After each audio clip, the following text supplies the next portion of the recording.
And I will just define something about the phenomena of the demographic and ask you to tell me where fit the DRC.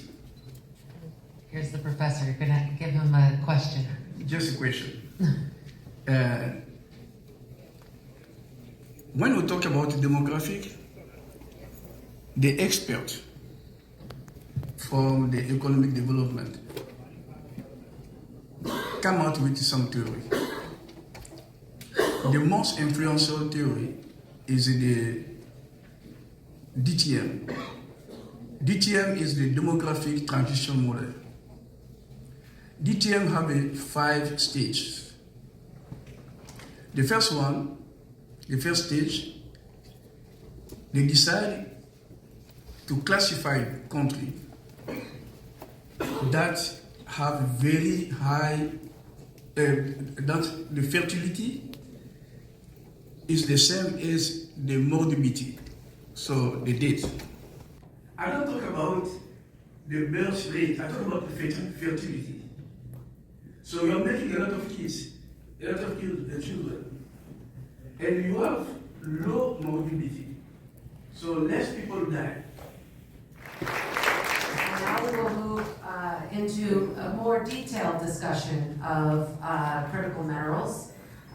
It's my pleasure to welcome up to kick us off for this topic, Guy Robert Lukama, and he is the chairman of Jacquemin. And you cannot think about critical minerals in the Congo without thinking about Jacquemin and the importance it plays in the sector in the country. Guy Robert, please.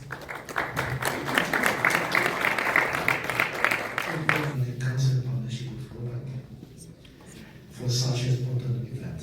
My present regard to Mustafa and Ambassador Romania who invited me to come here. I think that an important topic captured with the question used as an entry point is key, and we have to find the tools which can unlock the potential of DRC critical minerals and diversify the offtake gas brought by the preponderance of Chinese investment in the mining sector in DRC. It's a fact. And we welcome investment from other countries to come and to strengthen our mining sector. Time is ticking, and I hope that the panelists will join. We help us to address the collectively these matters. How do we bring more investment in the country? And as I told previously, we cannot just sitting saying that the problem is the risk of corruption, demography, or weak governance. We need to address all the costs. I would like to share, yes, the business climate has to be improved, and understand it. And efforts are being made to address it. We will not deny the challenge, but I can guarantee you that under the authority of the President Felix Tshisekedi, a lot has been done to reassure the investors. However, I share the conviction that our legislative framework today are attractive. No one has disinvested in DRC since we changed the rules in 2018. More, billions and billions of dollars came again and again in DRC. Yes, the answer remain and are difficult to fade. Jacquemin, a private-owned company held by the government itself, is also a victim of the answer. But the return on investment remains very high. It's rosy, not everything is dark. Our challenge is to centralize the skills, to improve our infrastructures and to get more access to energy. Because today we are impacted by the drought in the south held by El Nino in Zimbabwe, Zambia, and the south of DRC. It's also an investment opportunity in itself. I've just come out from another meeting in World Bank dedicated to the Grand Inga. In the past it was a dream, and now it's starting to become soon a reality. What is blocking investment in DRC, despite the alerting needs for critical minerals? Watching CNN and hearing about the Eastern Congo, key critical minerals are not there. Few incidents are occurred in the mineral zone of Katama that will deter investment. Others, across our radar screen this week. And I was at the World Bank earlier this week for the release of the Global Emerging Market study, which continues to look at the high benefits and rewards of doing business in countries such as the DRC. And yet there's this risk perception that Guy Robert talked about that doesn't seem to square with reality in terms of economic growth. But I'd like to let our panelists do the speaking rather than myself.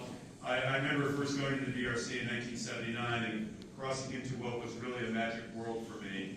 I have always been fascinated by the terrific and exciting opportunities, but mostly the vigor and resilience of the Congolese people, which is to read really what is the secret behind the Congo's future. It's not just about it, but it's really what's the people bring. I hope that we can all contribute in our various ways to make that happen. So thank you very much.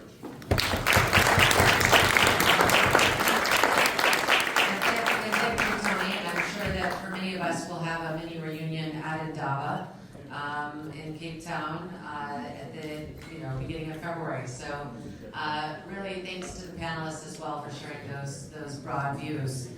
One of the things we've heard today throughout the conversation is both the great potential for energy production in the DRC, but the importance of DRC to energy security in the United States. Because as we're talking about the industries of the future, they require minerals that are key for energy transition and U.S. national security. So we're pleased to be joined by Joshua Hulse. He is the Deputy Assistant Secretary at the Department of Energy, and he's responsible for Africa, Middle East, Europe, and Eurasia. And when I looked at that title, I was like that's the whole world except LATAM. So quite the mandate. But please join us on stage and give some views on the energy potential and the ways we're partnering with the DRC on energy.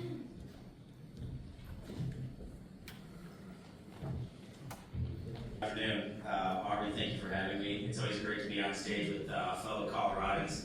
When you're amongst Coloradans, you're amongst family. I bring greetings from Secretary Granholm and Deputy Secretary Turk, who have both, within the past 4 years under the Biden-Harris administration, really emphasized and doubled down our commitment at the Department of Energy to partnering with African partners on clean energy production, on increasing the access to